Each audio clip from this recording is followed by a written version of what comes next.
I invite you, and some of you have already looked at this, I'm sure, but if you haven't, I invite you to walk down to the south entrance by the nail salon place. And there is one particular picture that stood out to me for years now.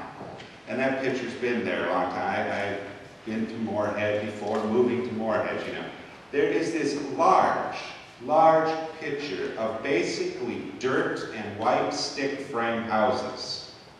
And dirt roads, little bits of fence. It's dirt. There's nothing. It's desolate except for these little white houses and dirt.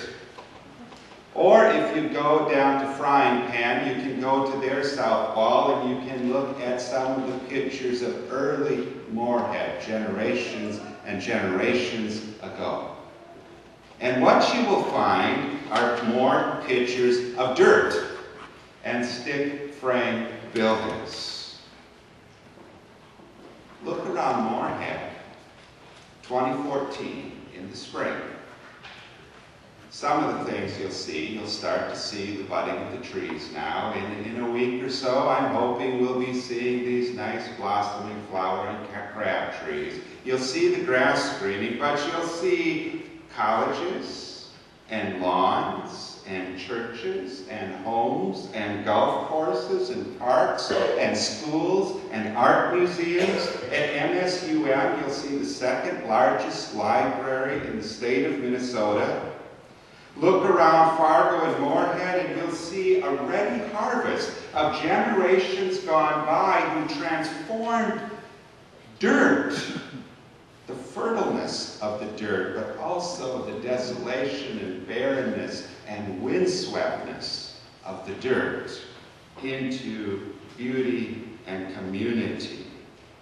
You'll see the handiwork of those who have gone before us, imagining what could be and bringing it to fruition. Took her mom's dream and lived it out with intensity and worked extremely hard to make sure I had ample opportunities to learn on so many different levels.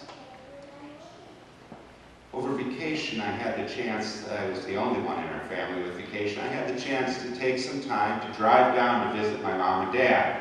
And it's a bit of a drive, so I had time to think about them on the way down and to think about life in my growing up years, and time to think on the way back. And I thought about how they created a life together with nothing more really than marriage vows in the beginning. They had nothing but those vows.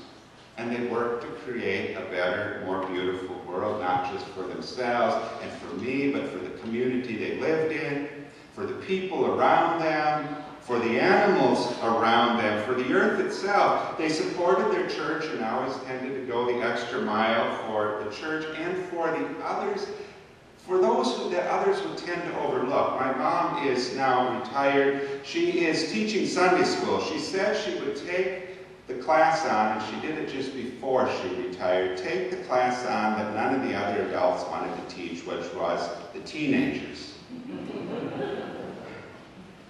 Especially the rough around the edge teenagers. The church itself didn't have a lot of teenagers, but the community does, and teenagers invite teenagers. And they have a myriad of questions, and many of them are non-churched, and they're a bit rough around the edges. This spring, my mom and dad are planning on going out west, and they had their dates kind of set up for going out there, and while I was down there, Mom said, "Oh," to my dad, she said, "We're going to have to postpone this trip for at least a week."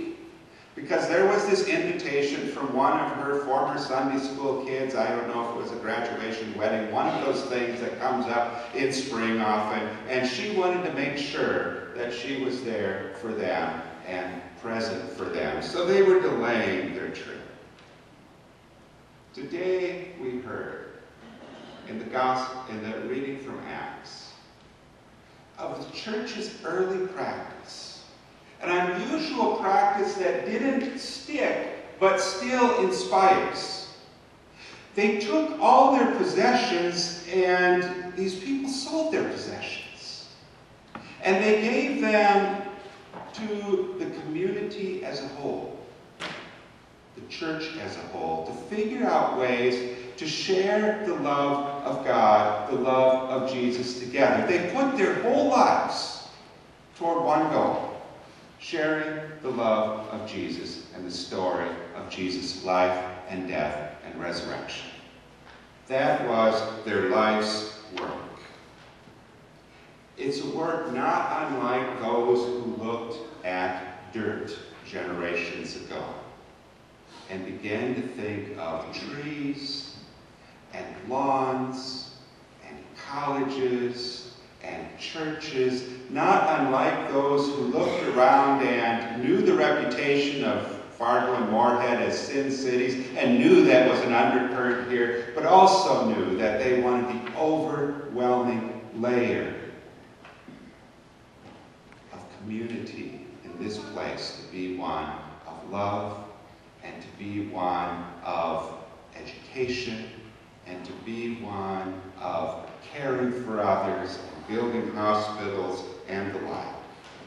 They knew they wanted a more powerful legacy than the legacy that would pull people apart or bring out the worst in them.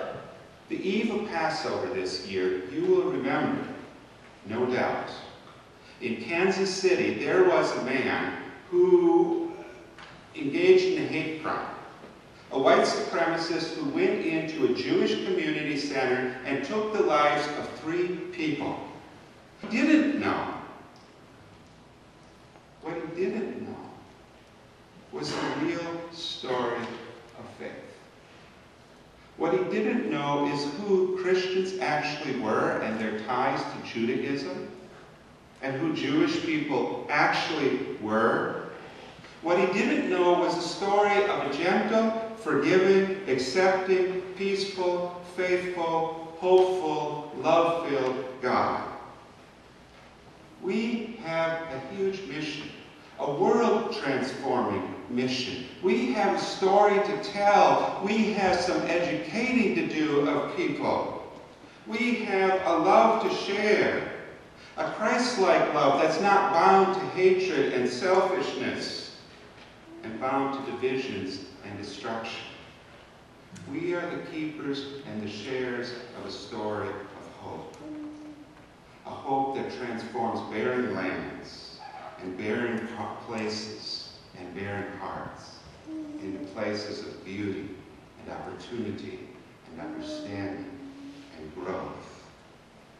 We aren't in the business of building buildings, but we are in the business of doing whatever it takes to build a world where the story of Jesus' love and care is what shapes our communities and what shapes the story meant to ask us, what would our moms do? And what does our loving God do and expect of us and hope for this world? The story that reminds us of those people in the book of Acts who gave everything, every cent they had, every moment they had, to one thing: sharing the story of Jesus with the people around them. May we find it in our hearts to do some of the same. Amen.